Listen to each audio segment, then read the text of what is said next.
Although I'm going to. Hello and welcome to this presentation of Pinpointing Your Perfect Brand and Target Market with Melissa Forziat. I'm with the Arkansas Small Business and Technology Development Center here at the University of Arkansas, and we welcome your participation today. One thing I would like to note is following this webinar, it will be posted on our website, and also Melissa has just posted some additional information in the chat, so I will also put that in the email follow-up to this presentation. One thing I would ask that you do is we will be sending out a questionnaire for you to fill out after the presentation. This really helps us craft our upcoming schedule for the next 12 months. So I would greatly appreciate it if you would fill that out and list any topics that you maybe have challenges with that we can prepare some training for you. So without any further delay, I'm going to go ahead and turn this over to Melissa, and we look forward to it. Wonderful. Thank you so much, Julie and Mary Beth and everybody at the ASBTDC for making this event happen. We have done so many webinars together at this point over the last few years. It's always such a blast presenting for this SBDC, this SBTDC. And I always love the engagement from this group in the chat. So I'm looking forward to another great session today. For those of you who haven't heard me speak before, I'd love to just quickly introduce myself so you get some context on what I bring into this presentation. So I actually started out my career doing major international sport events, like Olympic Winter Games, Rugby World Cup, worked with the US Olympic Committee. Obviously, this is a really big time of year for me, or big time of every 2 years for me that's coming up. But it's interesting when you kind of start out in that world because you get to see everything done on a very big scale, including marketing. And one thing that becomes very clear with, let's say, an Olympic Games is they're constantly doing launches. They're really doing a very methodical rollout of one piece of their brand after another. And they have different types of messaging for different types of target markets, which you wouldn't really know if you were sort of on the outside looking in, or if you're not trying to like actually look at all of the messaging they're putting out there, you're not going to notice that they've got nuances. But when you're inside the organization and you know that they've got different audiences, you can see that they're crafting their messaging differently, they're rolling it out differently, they're putting it in different places. And so being able to see things like that on that scale really helped me when I started my own business and I began working with small businesses to say, how do we take those great principles but make them work for businesses like yours and mine, where we don't have anywhere near the budget of an Olympic Games to make this thing work? So for me, it's very much about staying practical and realistic with the resources that you actually have to do your marketing, but getting back to the roots of the smart marketing principles that are going to help you get your point across to the people that you need to get it across to. And that is what this presentation today is all about. Most often we do 1 hour presentations. Today is an hour and a half. So please make sure that you've got that time set aside for yourself right now. And I'm really excited to dive in with you on this so that we can tackle this topic. A few housekeeping items first. The more you're able to focus in on your business through this material, the more you're going to get out of this presentation. So if you have something happening on your end that's distracting you that you can shut off, this is a good time to do that. If you've got the ringer on your phone, a messaging device on in the background, the more you minimize those distractions, the more you can focus in and think about how the material applies to what you're doing in real time. Now, in terms of the resources, there's a lot of slides in this deck, and a lot of them are intended to be resources for you later. Some of them are intended to be worksheets for you to use later, and I wanted to make sure you have access to all of that. So if you feel like you're rushing to take notes at any point, just know that you're going to have access to all of this later. For those who are on live with me, let's see, there's a link that was just put into the chat a minute ago, and I'll see if I can grab that real quick and put it back into the chat so you can access that now. For those who are watching this back, hopefully you're getting this recording as well as that link. And then in addition to that, I know Julie is working on getting a recording of this session right now. So you should be able to go back and see all of this material again as you need to. But, that's just to say, if you're rushing to take notes, take a breath, refocus, and you'll be able to catch up again later if you need to. In terms of questions, a few different things about this. So first of all, I'm going to be asking you questions as we go along, and that's an opportunity for you to put your responses into the chat so I can see, for those who are on with me live, how this material is relating to you. It may help me sort of tailor how I talk about this content. So for those who are on with me live, this is a great opportunity. I've introduced myself. Please go ahead and introduce yourself in the chat. Let us know what business you run and maybe where you're based. Maybe business name, quick note about what you do. And maybe as we go through, you'll hone how you want to say that. But for now, let's just introduce ourselves, make sure that it's set to everyone so everybody could see. Who knows, maybe there's somebody in this chat that you could potentially work with or partner with in some way. I always advocate for that.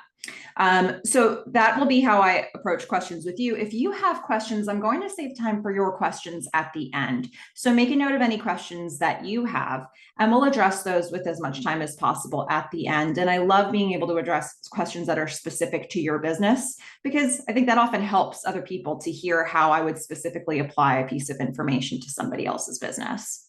So that is just a few of those housekeeping items that I wanted to jump in with. Now, in terms of this material itself, one thing I want to say up front to get us started is that you probably have more target markets than you think you do. And so often when I'm talking with small business owners, they think that's the exception, not the rule. And it's the reverse, right? So I'll say, let's talk about your target markets. And somebody will say, but I think I've got more than one, thinking that that's unusual. And I'm here to tell you that is normal. And it can be, you can work with that. In fact, it gives you a lot more options. There are some marketing advisors who advocate for only focusing in on one niche. I am not one of those people. I am a person who says focus on one niche at a time. When you think about what that means, let me just explain this in the context of a speaking business like what I have. So if I say to you, I speak to small businesses who market on a budget, that's great. And that sounds like a specific target market, but there's actually way more target markets than that. Because if I do this presentation and I've got one version of this presentation and I apply it to every single person that I talk to, every group that I talk to, no matter where I am or who they are, there are going to be rooms where it works better than others.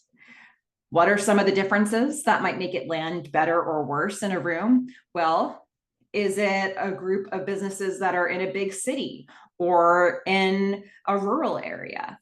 Is it, what state are they in? Does that have a bearing? Are they businesses that are brand new, or businesses where they've been in business for a while and they're thinking about handing over, or there's going to be like a generational sale that's happening? There could be so many elements. Is it a business that's a 400-person small business, or is it a micro business that has 5 employees? There's so many different factors that could go into how you talk about marketing, even a small business. And so when I go and do even a talk like this in different rooms, I have to be cognizant of who's in that room. And I have to be speaking as much to them as I possibly can, because if I'm saying things that don't seem to apply, they're going to think that I don't know what they need, and they're going to stop listening to me, even if the material was 97% of the way there. If I'm using language in that last 3% that doesn't resonate with them, they're not going to be paying attention because they think that I'm not giving them relevant information anymore. And so that's how it would work in a business like mine. And you might be surprised if you look at what you're doing, that you actually have a lot of nuances to what you're doing as well. And that may seem scary at first, but we're going to talk about why that's actually a really helpful thing for your business, and why being able to call people by name and bring them in gets more people to listen. It seems like more work, but it actually results in more effective conversations. So we're going to talk about that today. We're going to unpack that a whole lot from a lot of different angles. And here's how we'll approach that. So we're going to look at several different areas of this. First, we're going to start with the foundation of your marketing, just to begin with a very basic idea. Then we're going to look at who are your target markets. And then we're going to take this from the brand side. We're going to say, what is a brand that can speak to your target market? And then we're going to look at what motivates your buyer. And there are some psychological things that we'll get into there. I mean, psychology kind of runs through all of this, but especially that last bullet point, which is why I love it so much. So this is what we'll approach today. And hopefully all of that sounds good to you. If it does, you're in the right place. Let's talk about pinpointing your perfect brand and target market. Okay, before I jump in with any specific content, I want to start with a question to those who are on with me live, just to get a sense of who is here right now, where you are in your business and how that might affect how I talk about the rest of the material. So the question is, how would you describe where you are in business right now? Feel free to put your response in the chat so I can get a sense of who we have here, but maybe your answer is you're brand new to your business. Maybe you've been settled in business for a while, nothing's been changing, but you just want a refresher here. Could be that you're actually completely rebranding your business. It could be that you're launching something new within an established brand. Maybe there's another option here that I haven't even considered. Feel free to put that into the chat as well. And this will give me a sense of kind of how you're applying or how you may apply the material that we'll talk about today. So Christy jumped in right away and said, starting up a brand new business. Cindy's saying retired and fell into the pecan business. Okay, so that might be starting up a new business as well, sort of. Herb 8 years in, wanting to keep growing my business. Sandy, new business. Okay, we've got a whole range here. I'd say maybe more people who are kind of newer in business, but I'm going to keep in mind that we've got a couple ends of the spectrum here. Coleman saying my consulting business is a little over a year old, building it from my 40 years in the industry. So there's sort of a little bit of column A, a little bit of column B there. Let's see, Michelle, been stuck, so regrouping. This is great to know. So we've got a little bit of everything. I'm going to try to keep that in mind as I'm going through. No matter where you are, it's never a bad idea to pause for a second and say, who am I talking to? And am I saying the right things? In fact, we should be constantly reevaluating that in our business. The more you're changing, there are certain points where you're more likely to want to do that more frequently, but it's always a good idea to make sure that you're reevaluating and saying, am I doing the thing that's most effective right now? So wherever you are, I'm so glad that you're here, but this helps give a sense of kind of the balance of what we've got in this group right now. Let's start by setting a foundation to this conversation and also talking about the foundation of your marketing. So what is the foundation of your marketing? Well, when you think about a home, if we think about the metaphor of having a home, we often say that a home is as solid as the foundation it's built on, which, when you don't know a lot about construction, about architecture, when you don't know a lot about that stuff, that's not really what it seems like. But yet the foundation is what makes the rest of it possible. It's the key to the rest of the structure being stable enough to hold up. So, no matter what you try to build on top of an unstable foundation, it's not going to hold up and get you, it's not going to have that endurance, that longevity that you really want to have in your business. It's the same exact thing for your marketing plan. You need to know what the key pieces are, and from there, you can build upon it. A lot of times, for example, when we talk about, let's say, something like social media, people want to chase a viral video. But if you have one viral video and you don't really have anything else happening in your business, what do you get from that one viral video? You can't market anything else from there. You don't have an audience that's still listening to you. They came to see the video once, and then they walked away. But if you've got a foundation there, you have a way to not only capture the audience who found your video to begin with, but you can keep remarketing to them. This is the type of stuff where it seems like if we can get a volume of people to us, that's great. But actually, if you want the longevity, you need a way to keep communicating with them, to keep having interesting things to say to them, and to keep them wanting to come back to you. And that is quite challenging to do, but you can create a structure like that. And then, the volume over time will come. And maybe you get lucky, you get that viral video, but you can at the very least plan a smart structure. And that's how we're approaching this today with your marketing plan. Now, what is the foundation of your marketing? Because I've said that we're going to talk about brand and target market today. And I would say both of those things are important. They're part of a foundation. But if I were to pick one that is the most important to start with, that would probably be your target markets. Because your target market is all about who you are specifically speaking to. Let's put a definition around this, because I know I'm going to say the words target market or target markets quite a lot today. So for our purposes for today, target markets are the people most likely to be interested in your product, your service, your program, your idea, whatever it is you're selling. These are the people who would be most likely to want to buy it. There are some people who do the school of thought of, I'm just going to blast this message out to the widest possible volume of people, or the highest volume of people, and hope that a certain percentage of those people want to take me up on my offer right away as low-hanging fruit. That's sort of a numbers game approach to marketing.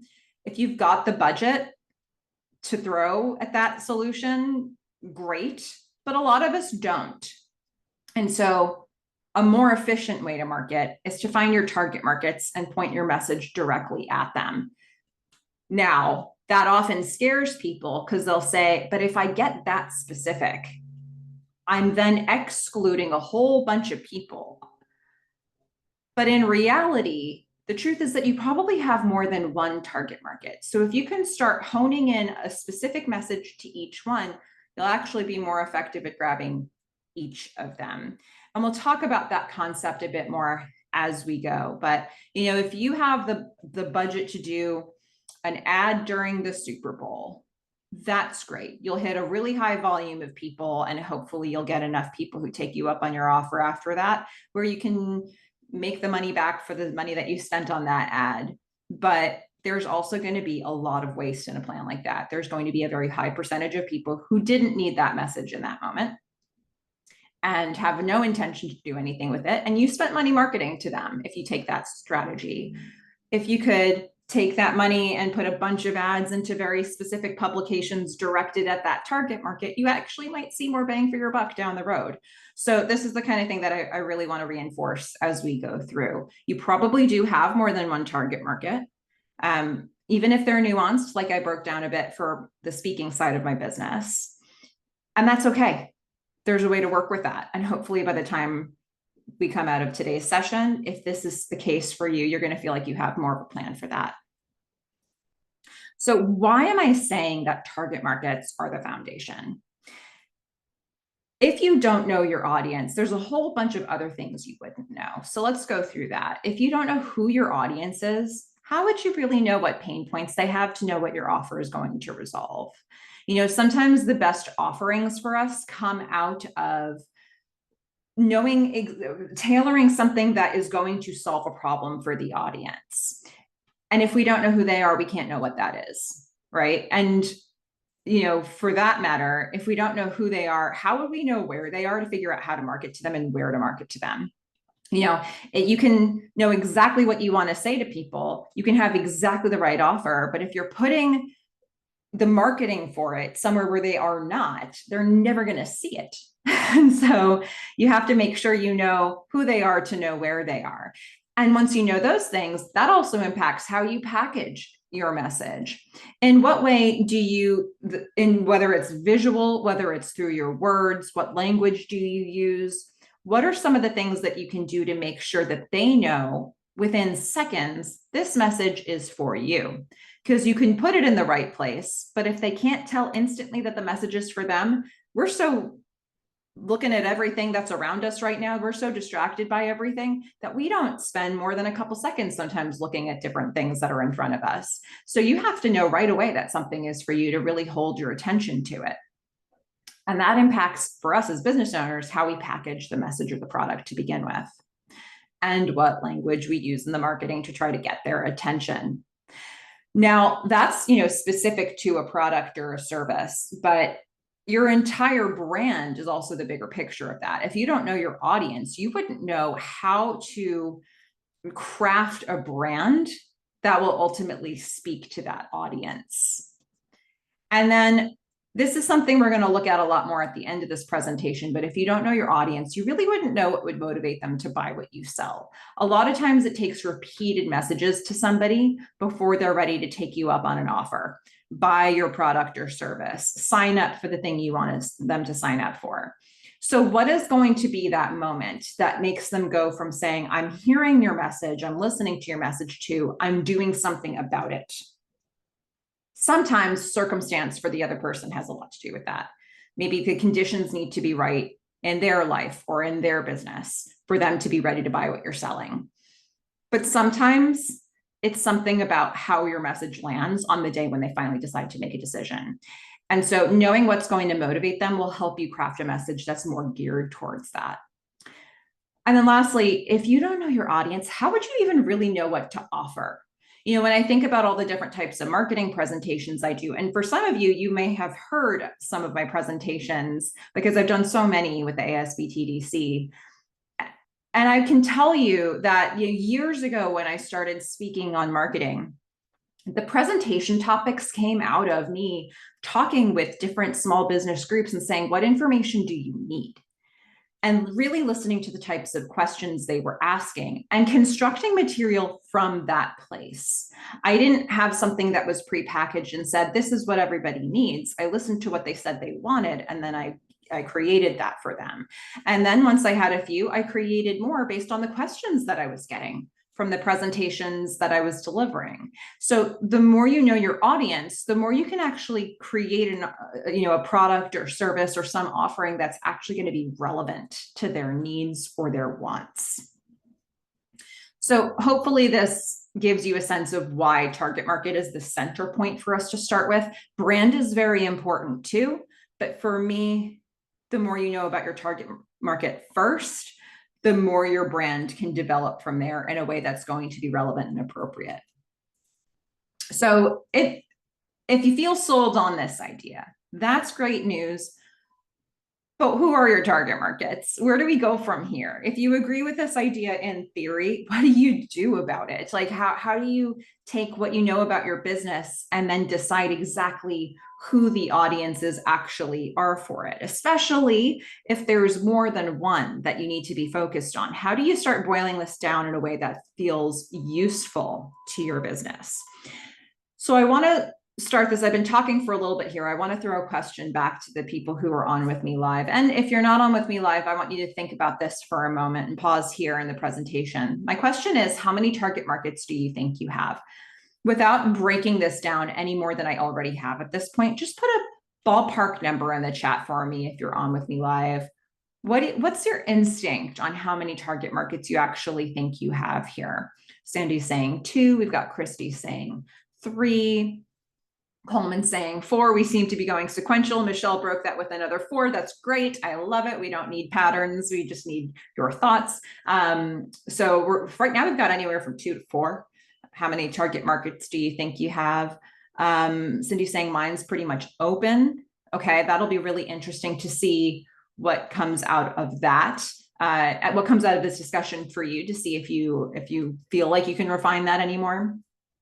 So we've got anywhere from 2 to 4, and then like infinity for Cindy. So there's a bit of a range here, but that's about what we're thinking. I wanted to put that question out up front just to get people's initial thoughts, because it'll be interesting to see by the end of this presentation if you would have that same answer, if that same number pops to mind for you. So this is where we are right now in terms of how many target markets we think we have. So what do we do with this information? Well, let's go a little bit further with this. when we talk about target markets, they're not best defined with 1 or 2 words, not at all. So if you say to me, Melissa, who is your target market? And I say small businesses, it may be helpful in terms of having a quick conversation with you and trying to see if we have another place to go in our conversation. If I'm talking to somebody and they're a potential lead, maybe they then say, what type of small businesses? How do you help them? Like that, we might have multiple questions that help us dial down to exactly what's going to be the useful information. But small businesses itself is not enough information to know, is this actually a relevant conversation for me to have, even if you are a small business owner? So if you're answering the target market question for yourself with 1 or 2 words, that's a signal that you probably want to do more thinking about this. Just start really expanding upon that and saying, okay, how can I get more specific with the different types of audiences that I'm reaching? Now, how specific can you get? There are a couple different ways that we can approach finding the answer to this. So I'm going to show you both of them, or at least 2 of them. There may be other ways as well, but I'm going to show you 2 of them in this presentation. This part of it, we're going to start by looking directly at target market research. After that, we're going to look a little bit at, when you look at this through the lens of your brand, how does that help you define your target markets? So let's start by looking at this straight on from the target market standpoint. Here are some questions to answer. And it seems like 4 simple questions, but it's actually something that's meant to produce quite a bit of research. So the exercise that I would suggest, if this is something that's new for you, is to get either different pieces of paper for each target market, or create a spreadsheet and have different rows of the spreadsheet for each target market. If you're a visual person, maybe you actually want to draw avatars and start to build it out that way for each audience. Whatever way you want to start filling this out, however your brain organizes information, what you want to do is you want to have something that looks separate for each audience you're trying to build out, so that you can pose these questions to each one. The first question is probably the simplest one to start with. It is an either or. It is this a business to business or a business to consumer audience, B2B or B2C? Are you trying to market to another business, or are you trying to market directly to a consumer? So start there. I know a lot of times when I pose that question, a lot of people want to get more specific than that. You're going to put those thoughts into question number 2 instead. But this actually, just defining which one it is for question number 1 will give you sort of a different slate of questions, or way to approach the questions 2 to 4 after that. So start with each target market by saying, is this B2B or B2C? And mark that down for each one. Now, once you've done that, the next question to dive into is, who is this target market?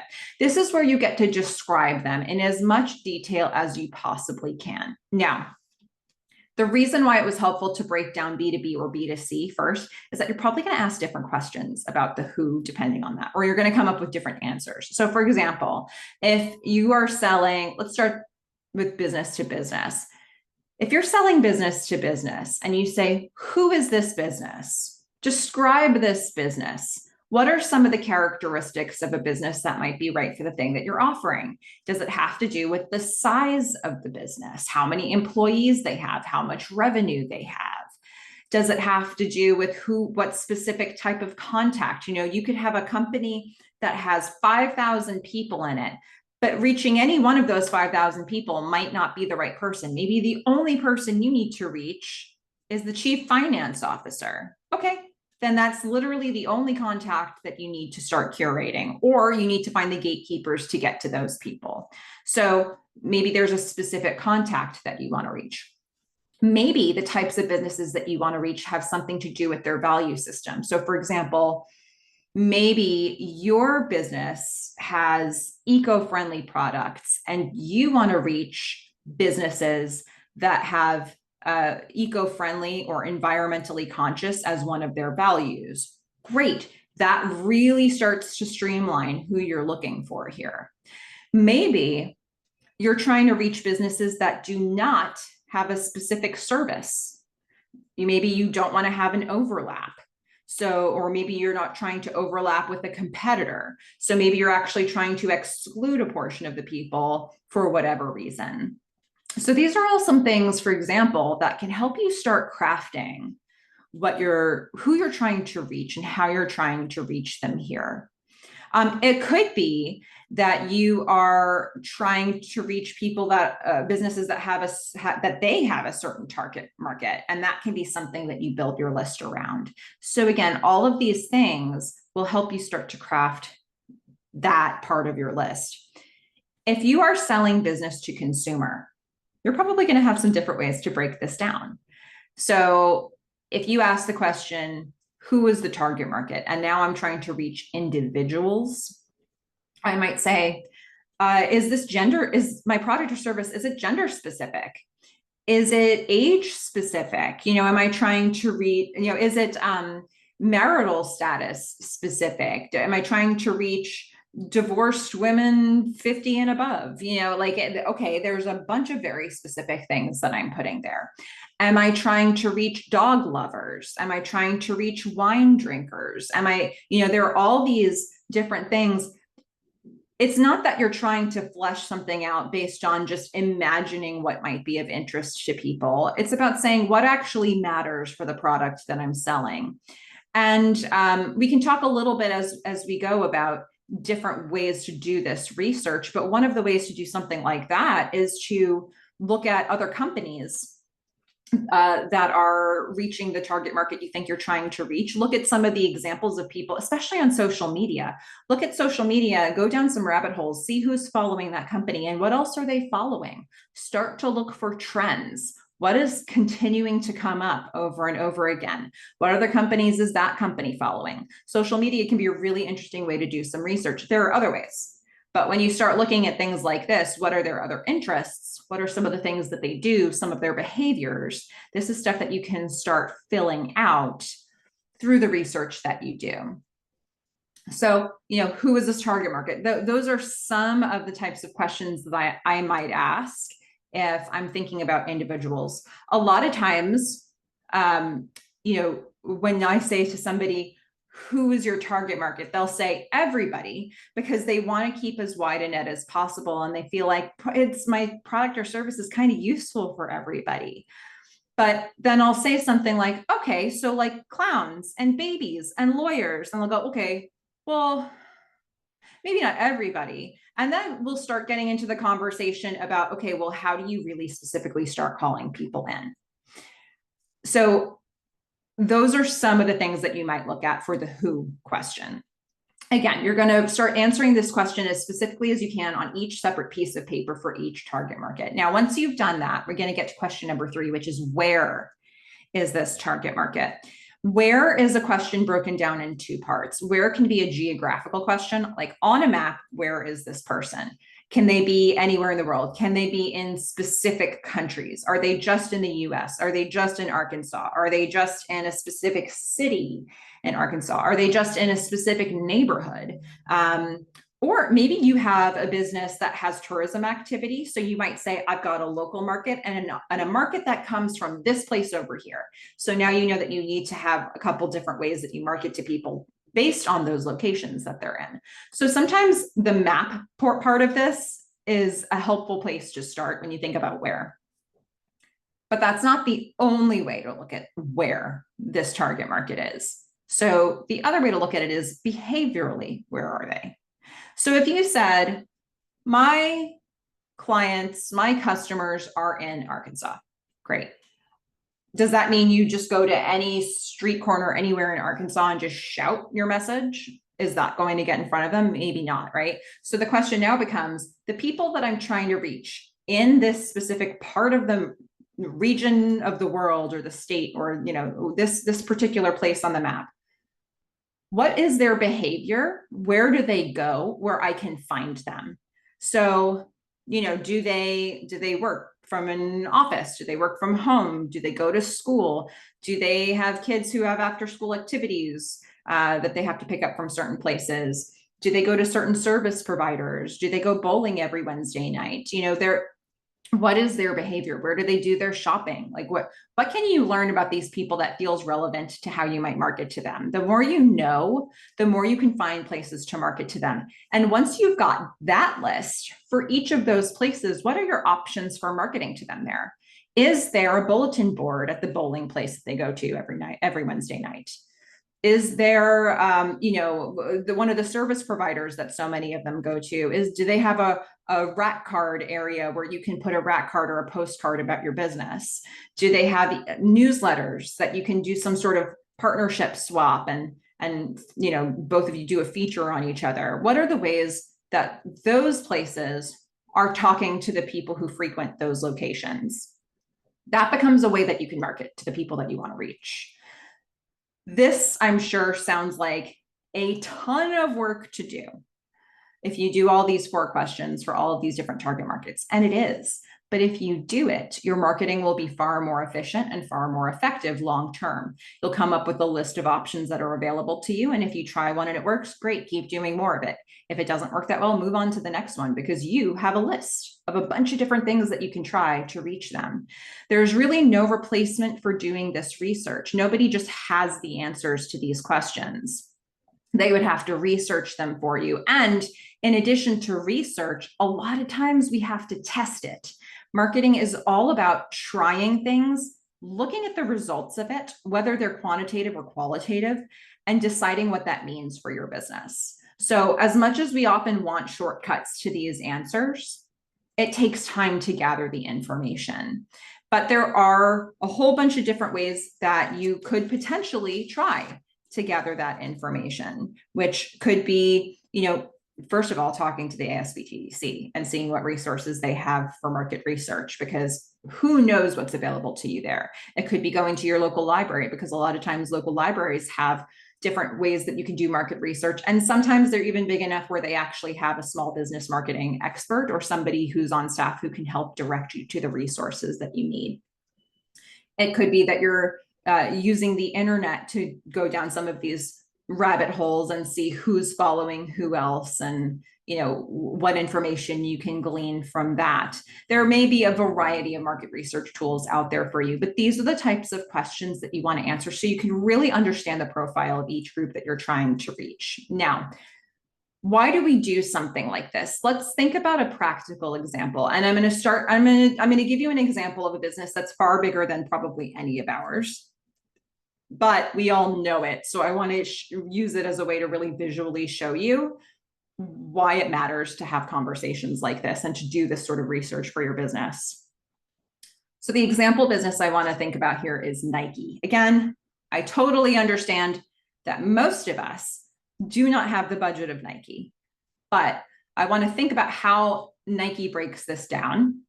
Like, what target markets is Nike talking to and how do they market to them? Because you might be able to get some useful information about how you'll do that that's within your budget or your resources.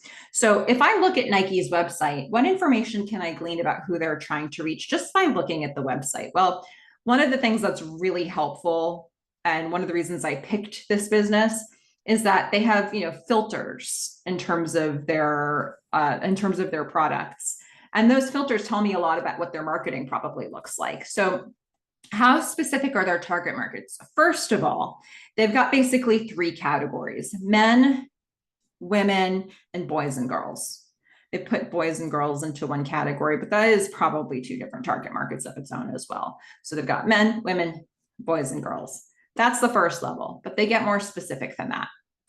Within men and within women, they have each of these lists.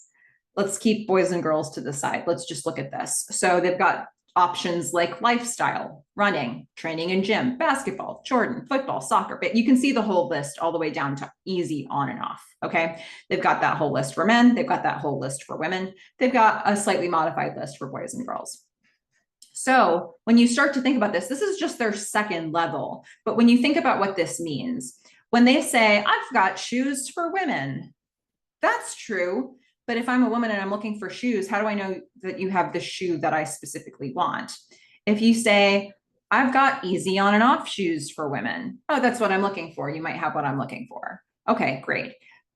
is somebody in skateboarding going to assume that they have that Nike has what they need if Nike only shows them a range of things from tennis shoes to lifestyle shoes? Not necessarily, because skateboarding seems like a very specific activity. So when Nike is marketing to all of these groups, they probably have to market to them differently. If Nike has a bunch of skateboarding related products for women, how are they going to market that? They're going to go to skate parks. They're going to go to skateboarding competitions. They're going to get famous skateboarders to model their stuff. They're going to put their ads in skateboarding magazines. They're not going to put their easy on and off shoes in those magazines. They're going to put their skateboarding stuff in those magazines. Do they have shoes for everybody? Kind of seems like it, doesn't it? But if they start marketing shoes for everybody to the skateboarders, does that help the skateboarders? No, they literally only want the skateboarding stuff. So, when you really think about that, now you can get the attention of each of those groups. Now, Nike has the budget where they can probably do all of this marketing to all of these different groups. For all of us business owners, if we have more than one target market, we make a list of who they are, and then we make decisions. Financial decisions, resource related decisions. How many people on the team does it take to market to one of these groups? Okay, you make those decisions and then you say, I have 10 different types of target markets that I could market to. I'm going to start with these 2 and I'm going to go really deep here. And when I've got the revenue coming in, maybe I hire somebody else and we can expand to a third. Or maybe you come up with a plan for what that growth is going to look like. But you decide how many target markets of the ones that are available to you you're going to focus on. Now, this is the second level for them. They've got more levels, right? They've got a third level of filters, things like price, color, technology, feel, surface, brand, size. Some of these, for me, would indicate possibly a different target market, like price point often will dictate different target markets for us. Technology could be something that's of interest to some people that might not be of interest to others. So maybe that's something that you focus on in your marketing for those who are interested in it, maybe surface. I've never had to think about size as a different target market for myself, but I know there are people who do. And so I think that's definitely another element that could be at play for Nike. So there's all these different components. And any one of these things could be something that's a specific target market for them. And I'm able to glean all of this just by looking at the filters on their product page. Because they have a very sophisticated product page, right? And they've got the budget to sort of make that clear on their website. But if we extrapolate that probably has a lot to do with their marketing plan as well. So hopefully breaking it down this way, even if this feels like too big an example for you, when you break it down in this way, how can you now take it and make it apply to the size and scope of your business? Again, I want to highlight this. When you look at those lists, and you look at all those different filters and all the different types of people that seems to encapsulate, could Nike be saying, we make shoes for everybody, or we make apparel for everybody? They probably could. But how effective is that going to be in calling people in? Probably not as much. So people don't have to have shoes for everyone. They need the shoe they're looking for. And does Nike have that one? That's what Nike needs to communicate to them. So, this is the type of thing that you want to really examine. One more visual I want to give you for this to explain why this concept is so important, because this is absolutely fundamental to the rest of this presentation. If you go to a party and there's a specific person that you want to talk to, and you walk into this room and there's a bunch of people having a conversation, maybe there's music playing, there's food in the corner, there's a lot of stuff happening. You see the person that you want to talk to on the other side of the room. Would you stand exactly where you are and shout, hey, at the top of your lungs to try to get their attention? How effective would that be? Would that actually reach the person that you're trying to reach? Would it reach the people immediately around you? And is it relevant to them? No, because you want to reach this person all the way over here. So what would you do if you actually wanted to have a conversation with that person way over there? You might walk over to them. You might tap them on the shoulder. You might call their name. There are certain things that you might stand in front of them or stand in their eye line so that they can see that you're trying to talk to them. These are things that you would do that would probably be more effective for you long term in actually having the conversation that you want to have. Yes, there may be 100 other people in the room, but you've decided you want to have that conversation. Why not just have that conversation and make sure it's happened? So hopefully all of this is giving you a sense of why I'm approaching it this way, why I look at it in this way. And if you had 5 different people in the room that you're trying to talk to, you would hopefully do the same thing with each of those 5 people and have the specific conversation that you needed to have. So bottom line of all of this, it is a lot of research to do.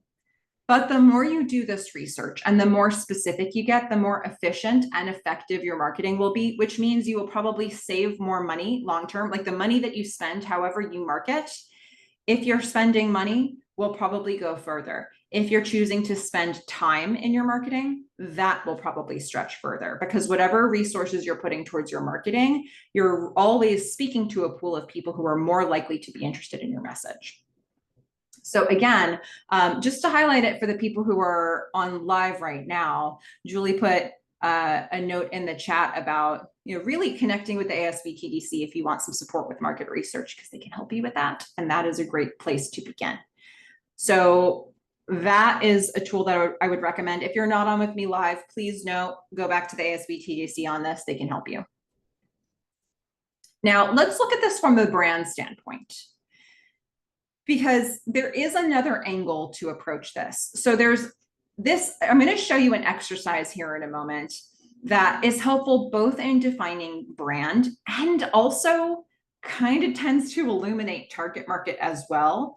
So this may be another angle for you to go to do either of those things. I want to pose a question to those of you who are on with me live, just to get a sense of how familiar we are with this exercise. Have you ever done a brand statement exercise before? So this isn't an elevator pitch. It's not a mission statement. It's not a wow statement. There are a lot of different types of statements out there. Have you ever heard of a brand statement exercise, and have you done it specifically for your business somewhere along the way, whether it's recently or a very long time ago? Is this something that you're familiar with? I'm trying to get a sense of like, how commonly known is this particular exercise? Carosa is saying, I don't think so. I'm getting some no's here. Michelle has said, yes, great. Okay, awesome.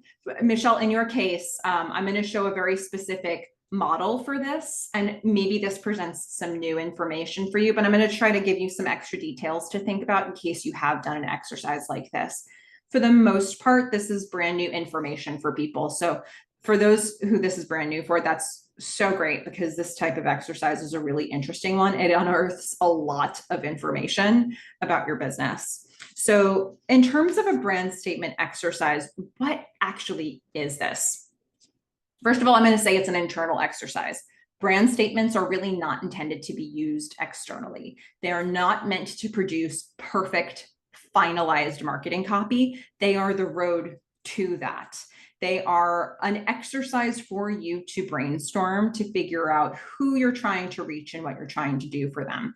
So a brand statement ultimately is going to explain what you do, who you serve, and how you help those people along the way.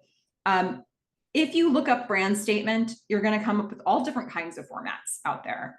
I have crafted this particular format because I want it to be as wordy and probing as it possibly can. And there's a reason I want to do that. Let me show you the template for this. And I put this on its own page so that you can potentially print this out later and use it as a starting point if you want to do this exercise for your business. Here's the format that I've created. It says, for whoever the target market is, who want or need whatever it is they lack. My company provides whatever it is you offer them that benefits them by whatever the primary benefit is, so they can, whatever the sort of positive outcome of that is. So this is the format. I'm going to show you a couple of examples with this, but the idea is that when you do an exercise like this, especially when I start doing something like this with clients, a lot of times they'll start using repetitive language over and over again, especially in those last two sections. It's like, I already answered this, I'm just going to fill it in again. I actually don't want you to do that. I want you to keep finding new angles of this so that you can really examine all the different aspects that this brand statement is trying to illuminate. There's multiple reasons why I like to do that. Now, for example, I'm gonna work through a whole example in a moment that shows you what happens when you've got more than one target market. But to just highlight why those last two lines are in there, let's say, for example, I have an event planning company. And I say, I'm trying to, this is for, maybe it's for wedding planning. This is for couples who are planning a wedding, who want or need help planning a wedding. My company provides, you can go into all those details. When you get to that benefits them by and the so they can, a lot of people's first instinct is to say, have a great wedding. That benefits them by helping them plan their wedding so they can have a great wedding. Like that's one way to look at it. But if we go deeper, why would somebody hire an event planner or a wedding planner to do something like this? So that benefits them by taking that responsibility off of their shoulders so they can get time back in their day and have their wedding. It's not just about helping them plan their wedding. What does that mean for them? It means, planning a wedding can be like a whole other full-time job, right? And in addition to whatever else you're doing. So, you get that time back. You don't have the stress of having to make those decisions. Maybe there are a lot of people in the family or your friend group who feel very invested in your decisions. So you can delegate this work and you can take that off of your shoulders and be more diplomatic by delegating it. There could be a lot of secondary reasons why it is helpful to hire somebody to do this work. So, if you really start breaking it down, I really hope that you'll look at those last two lines and find something that's underneath the primary reason. Like, yeah, that's great. And then why is that great exactly? Because if you can do that, you really start getting to some good marketing language that you can use later. So brand statements obviously provide a ton of information about what's happening in your business.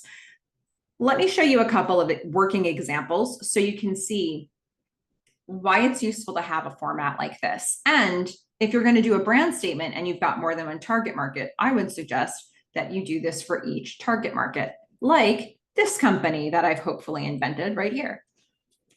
We've got a company called Move Right Physical Therapy that I think I've made up, or at least I've tried to.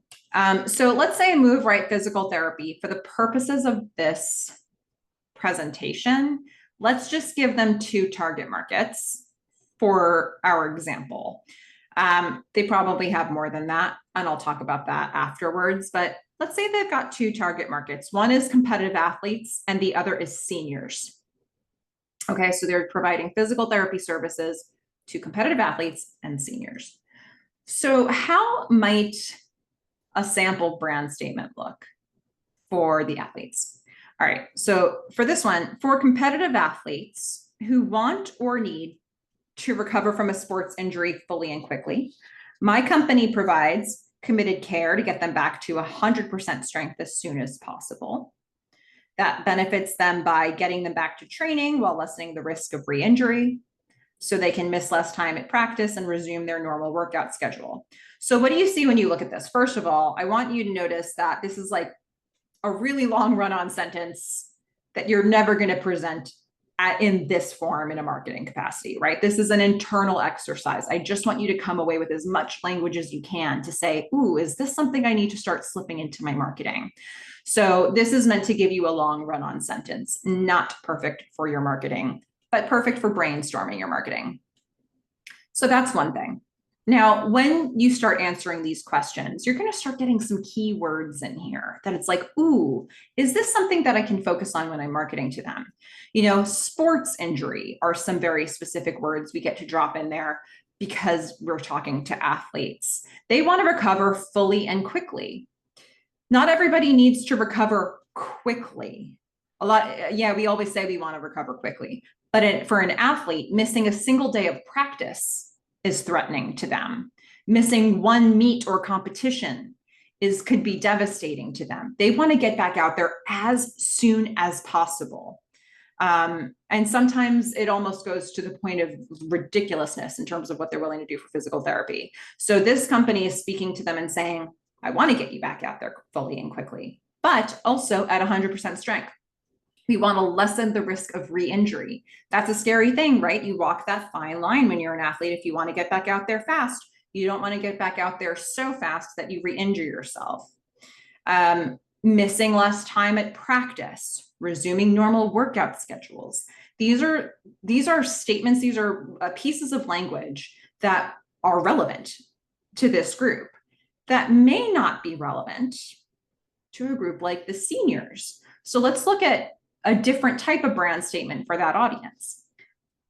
For seniors dealing with pain, who want or need a full recovery so they can resume light daily activities without pain, my company provides committed care to rehabilitate injuries and build strength to prevent future discomfort.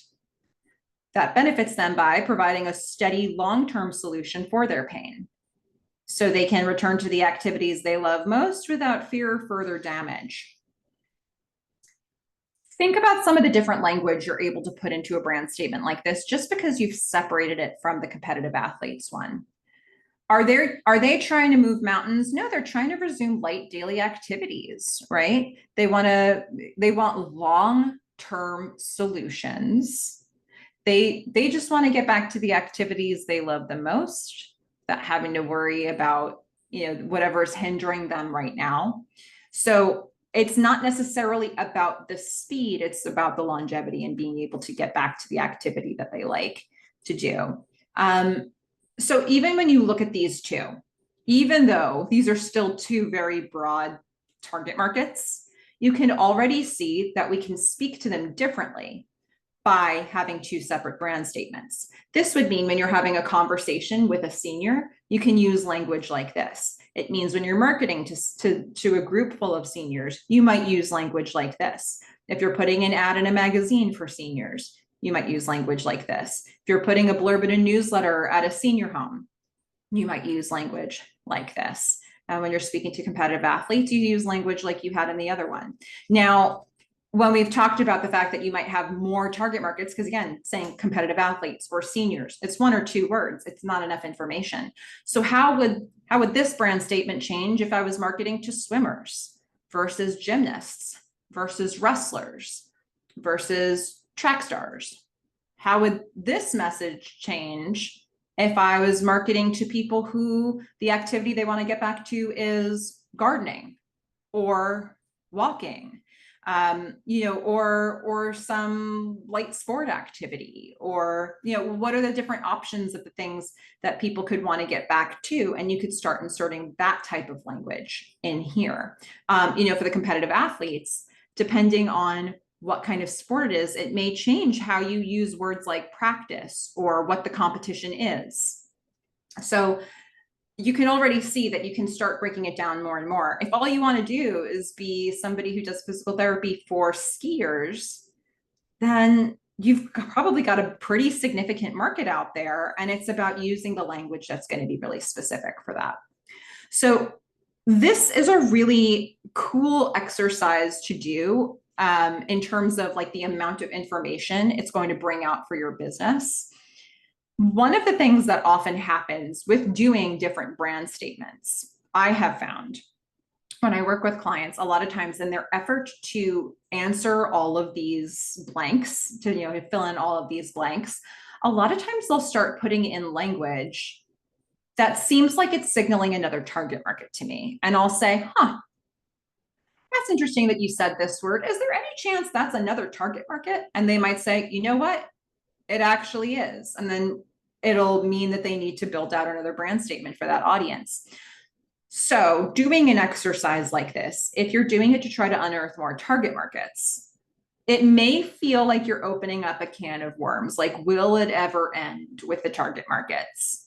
But it's helpful to know upfront how many different groups you could reach and what you would say to them And then you can put a bunch of them on a shelf and say, that's for later. I'm going to focus on these 3 right now, or these 2 right now. If you look at this competitive athletes one, there are a lot of different sports out there. So if physical therapists or physical therapy company said, I want to reach athletes, there may be 50 different sports that they could, the athletes they could help. That's great. Here are all the 50 different sports we could provide support for, but we're going to focus on these 2 to begin with. Great. That's where they're putting their budget. And once they're, really underway and they've got a good system going and their revenue is strong and their profit loss is where it needs to be, maybe they then expand to a 3rd or a 4th or a 5th sport. So this is how I would approach this. And brand statements can be a really interesting way to not only get the language that you need, but also start figuring out how many different target markets you actually might be talking to. So a few quick rules around brand strategy before we move on from this. First of all, focus on your audience, not on you. When you look at the way those brand statements are constructed, it's really less about what you offer. What you offer is in there, but we very quickly move on to why it helps those people, why this is relevant to them. And it's that part that they care about. Why should I be listening to your message? You need to explain that to me. It's not because of a benefit that you're experiencing. It's because of a benefit that I will experience. So focus only on your audience and not specifically on you. And as an example, I'm going to try to give you a few examples with these rules as we go. I think about this company, The Gap. I'm sure many of us, if not all of us, have heard of this company. Now, The Gap had tried to rebrand. What's on the right was actually their original. They said, we want to update. We want to go more modern. Times have changed. We want to change with them. And they created what you see on the left. And it was not well received. Why? Because what did the audience want from this company? They wanted the basics. They wanted the simple stuff that they could put in their closet and know that they're going to fill the closet out around that. They weren't looking for updated and modern. They were looking for basics. And so when The Gap said, but we're going to update and be modern, they were like, well, then you don't get us.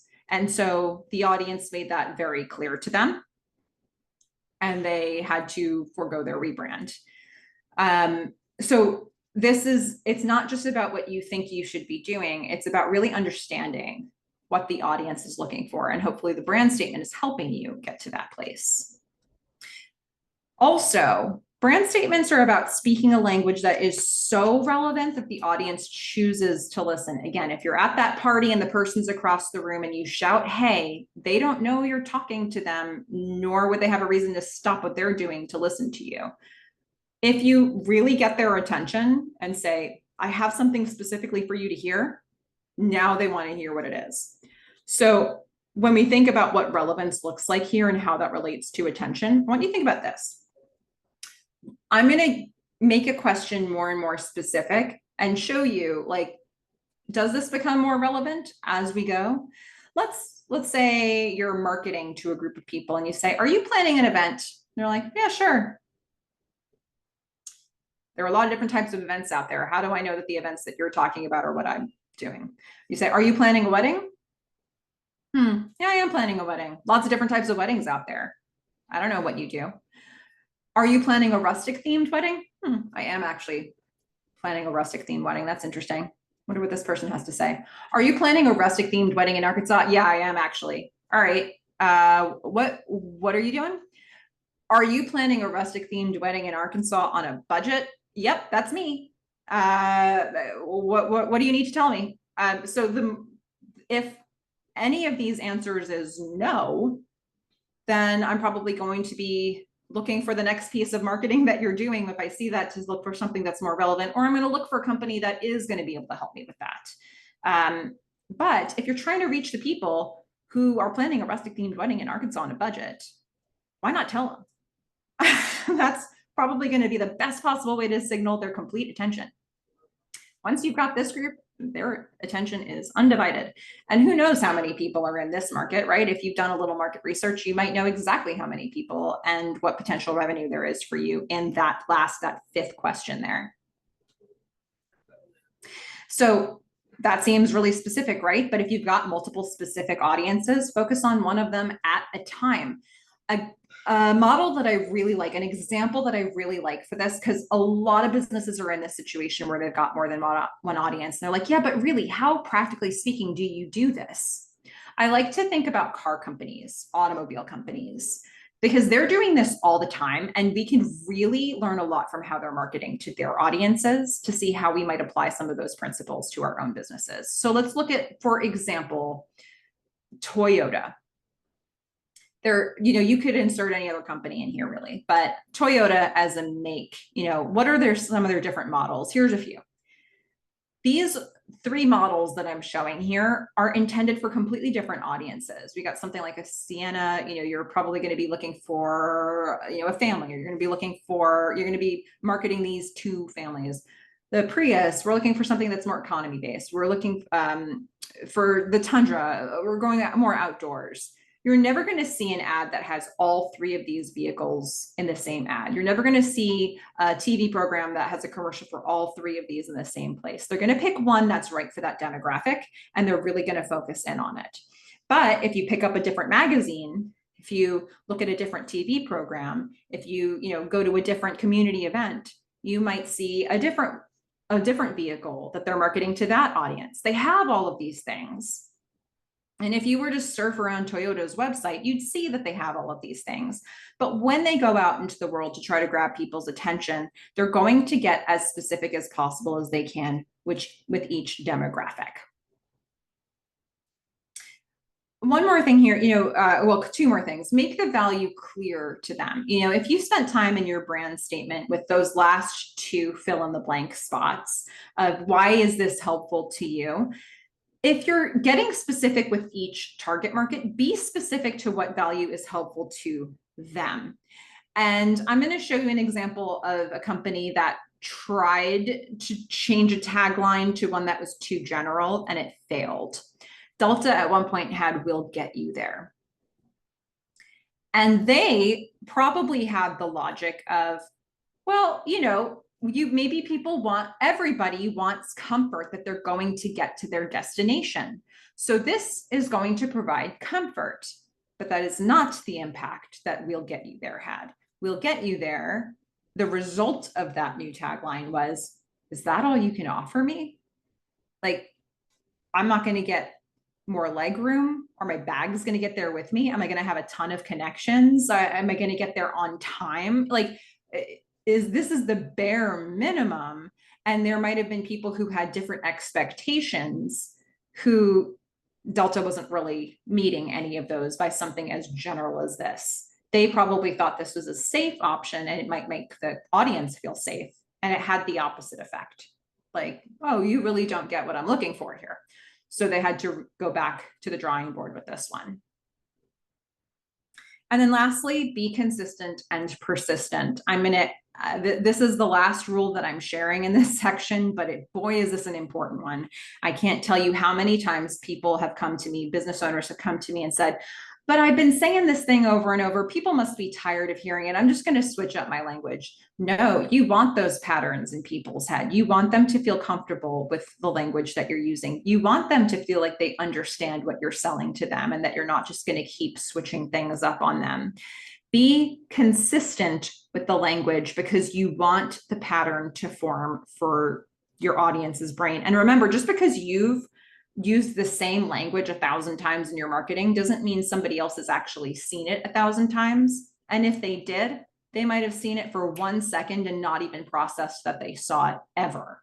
So you really need to work hard with the consistency, even just to get on somebody's radar. When I say consistency, that's when I'm delivering a message to a target market, they're going to keep getting that message from me each time. It's consistency within each element of the message that you're saying. If you're having one conversation with somebody and 10 of the sentences that you say have to do with this one thing, and 3 of them have something to do with something else completely, they won't know what you're saying to them. So the whole message needs to feel like it's driving towards the same points. Also, if you're trying to reach the same target market, try to reach them with the same sort of a vibe, like this is what I do and what I'm asking you for across all platforms and across campaigns. If there's a specific sale or deal that you're doing, great, you can communicate that. But does your company still do the same thing for them?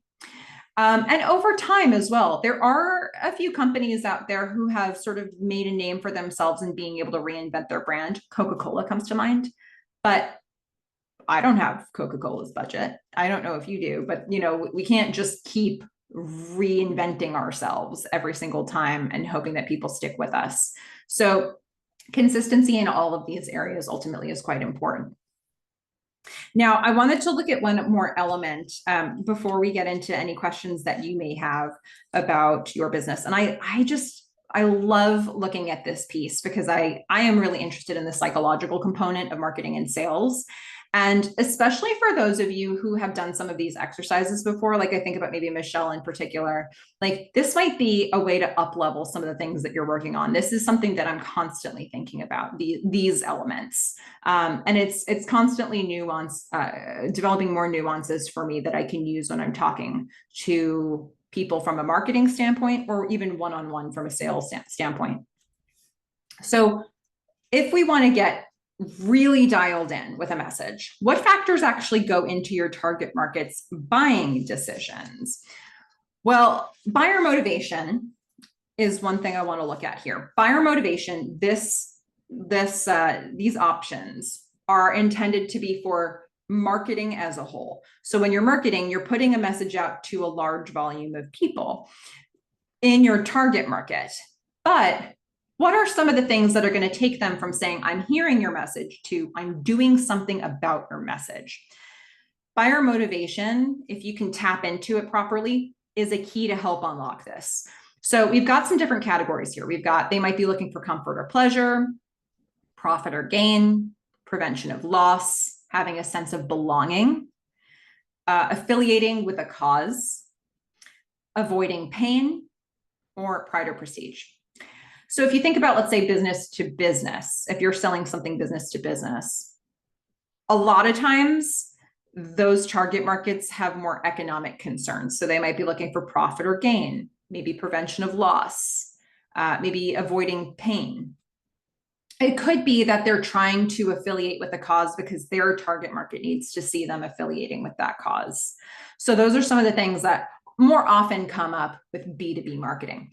For business to consumer marketing, it really could be any combination of these things. And I think where it gets really interesting is when you've got ones, like more than one, that don't appear to go together. So for example, if a target market is interested in preventing loss, but also pride or prestige, that's kind of an interesting combination, right? How can we show you that you're preventing loss in a way that's very sort of luxurious and prestigious and elite?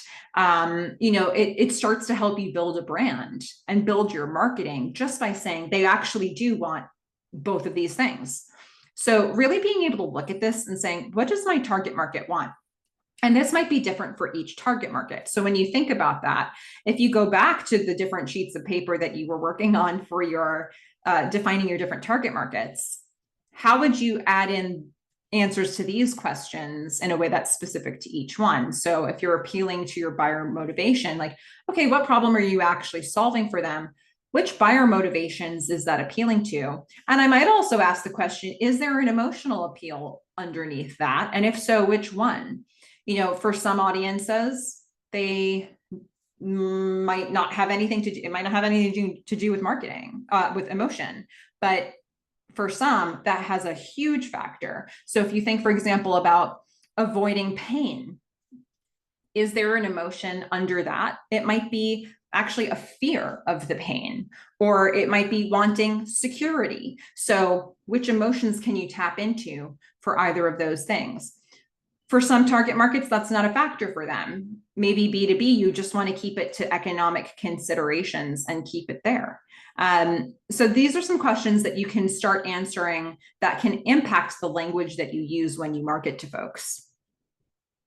But I'm going to give you even one more layer, especially if that's something that you've thought about before. And this is actually my favorite piece of all of this.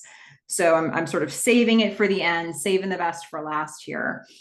When it comes to marketing and when it comes to specifically sales, individuals within your target market have different personality types. Sometimes there's a large percentage of your target market that's going to have the same type of personality type. Do you lean into that? Do you lean away from something you don't want? These are called social styles. There are 4 different social styles. So especially when you go from marketing to sales, it's especially helpful to have knowledge with this, because you can then take the conversations you were having from a marketing standpoint and one-on-one, you can start filtering your language. But you can also put this language into your wider marketing to try to get more of the people that you want. Who are the different social styles? There are 4. So we'll start with the analytical. Analyticals are data-driven, fact-driven, logic-driven. They have a certain amount of control. They have their own process. They're very organized. And so if you go to them and you try to demand an answer on the spot, it might actually make them bristle and not want to, work with you.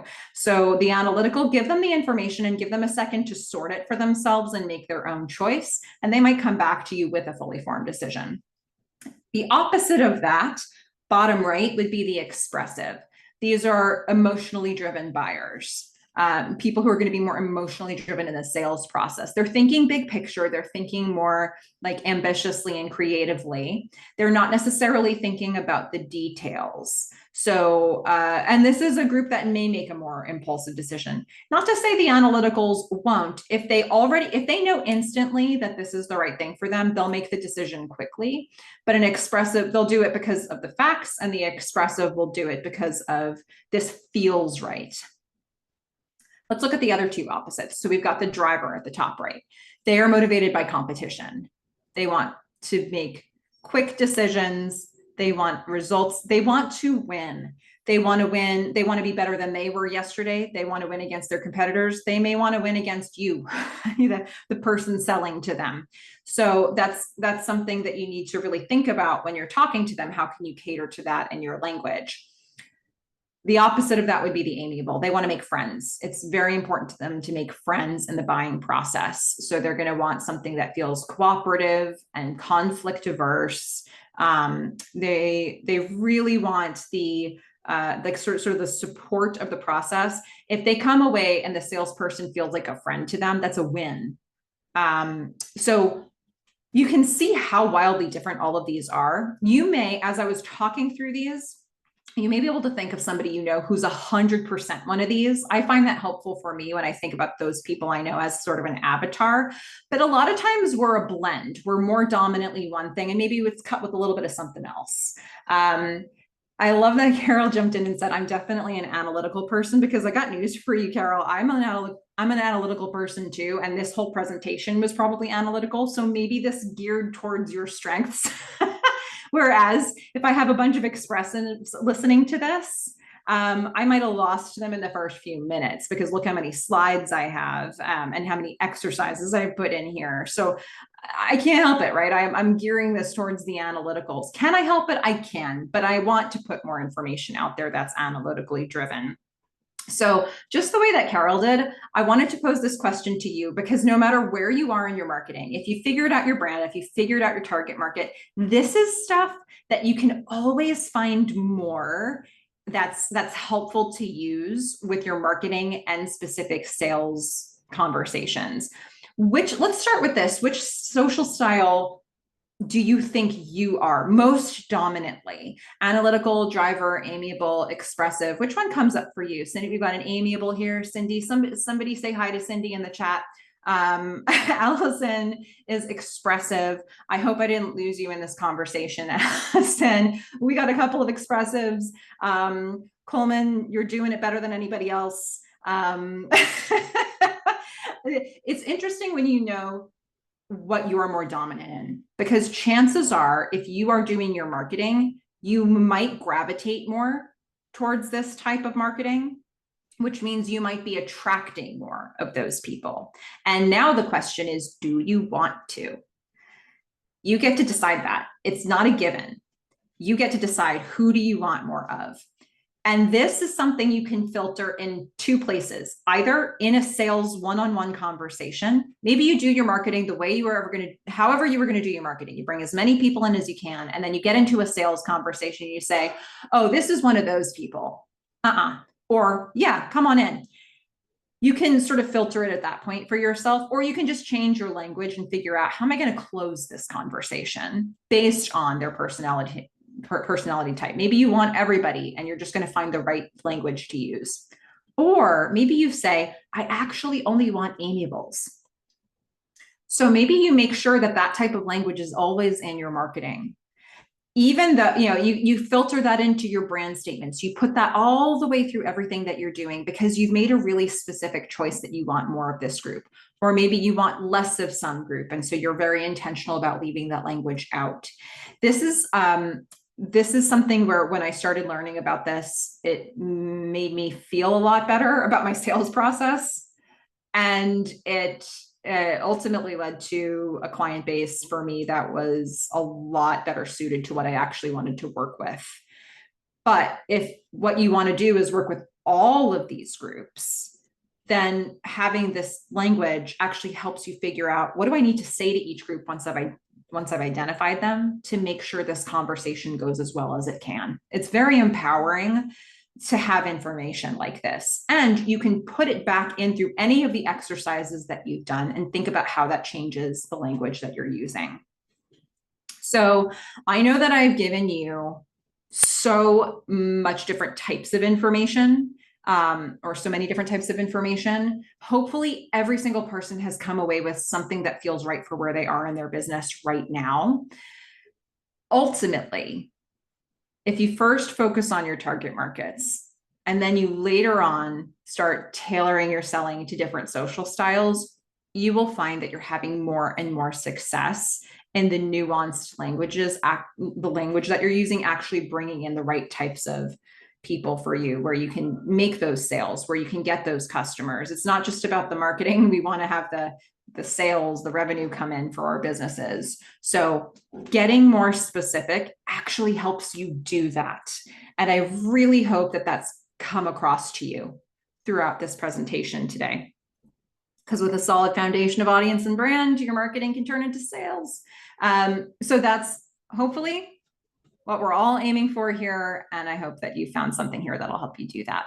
I want to make sure we save plenty of time here for questions. So I wanted to remind you of a few of the different things that we talked about today. This is a great time to put your questions into the chat. If you have any that are specific to your business, that's great. As you're getting your questions in, I wanted to let you know that we have another presentation coming up on August 20th. That one's a 1-hour presentation, more specifically about social media, in the general brand sense, and some overall principles across social media platforms. I had shared earlier a link to a landing page on my website that has a number of different resources for you. Some of those resources got some exercises on how to research where your target markets are, and the one on how to craft your brand statement, a bunch of additional free blogs for extra reading that you can do. And of course, please don't miss talking to the ASVTDC about some of these elements, because they can help you with your market research. They can help you work through these questions. So if there are questions that you have that we don't answer here today, that's absolutely the first stop for you. And I hope that you're able to get what you need. So I will also hand this back over to Julie in case Julie wanted to share anything at this point. And if anybody has questions, feel free to put those into the chat and we'll get those answered for you. So you'll notice on the chat that I showed you the link for where the recordings will be posted. And I also encourage you to take a look at all of those resources, because we have several of Melissa's presentations that can really help you. And then again, I posted the link to her information. So check those out, and that way, you can watch this material again at your leisure and stop and start whatever you need to do. I would encourage you, if you're not a client of your local ASB TDC, ours is at the University of Arkansas here in Fayetteville, and we cover Northwest Arkansas. Do go to the asbtdc.org website and find the office in your county or town. We're all available to help you with finance information, financials, building business plans, market research, and we have experts in all those areas in each of our offices. And as always, those services are complimentary to our clients. We're grant funded, and always anxious to help you with whatever challenges or growth issues that you may be experiencing. I'd like to thank Melissa again for this presentation, and hopefully we'll look forward to seeing all of you in August for How to Win at Social Media. Do post questions. We've got another couple of minutes.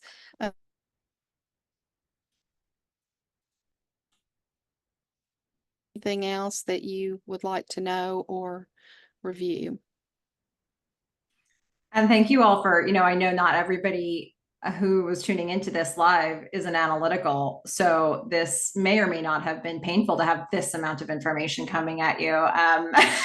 This is, for me, if I'm listening to a presentation and I don't have this amount of information, I'm like, what did I really learn here? But I also know, if you, let's say, are an expressive, probably some of the examples were more useful to you to really think about it from that standpoint. A lot of times that's actually the better way to go for somebody who's got more of an emotionally driven angle. We have a driver and an amiable here. So, what ways was this information useful to you? I want you to really think about that, because that kind of stuff impacts how you market, not only in terms of what's going to feel good to you, but who you're attracting. So I'd be so curious to know, because we did have a balance of people at different stages of their business who were listening live. So I would love to know from those who were on live, feel free to put in the chat, what's the thing that you come away with from this presentation that's the most useful to where you are in your business at this particular moment? I'd love to hear that, but I do have a question that just came in. I have a fibromyalgia advocacy, and sometimes it's difficult to pinpoint women who have fibromyalgia. Such a great question. So sometimes when we're marketing, when we're looking at the different target markets in front of us, depending on what your business is, sometimes you have a business where people are wanting to self-identify with the thing that you're marketing. And sometimes we have businesses where people are actively trying not to self-identify. So they're being very careful about revealing information about themselves publicly, which makes, for example, something like doing research on social media more challenging, because people aren't often indicating that they're in that category. And so one of the things that I find very helpful is to really consider what other types of businesses out there are marketing to that exact audience, and how can you link up with them? So for example, what types of service providers might people go to if they have fibromyalgia, where you can create business, not official business partnerships, but cross-marketing partnerships, where you can make sure that you know each other's services, or maybe even share them with your client bases in some way in your marketing. And that becomes a way to get directly in front of the people who may not be publicly self-identifying. So that would be a tool that I would suggest. I think it's actually helpful for a lot of businesses out there, but especially for the people who are going to have a harder time finding people who are willing to raise their hand and say, I'm in this category. So I would put that as an option for you, maybe as your first option of how you approach this.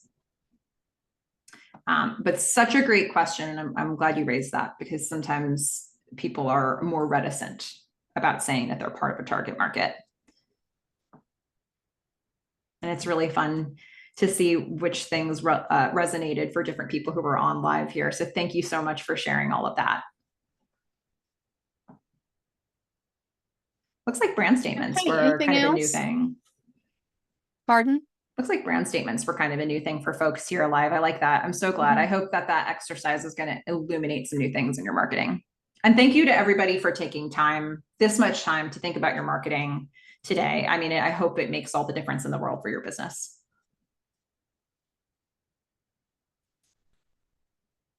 Okay, any other questions? Real quickly, we've got just a moment left.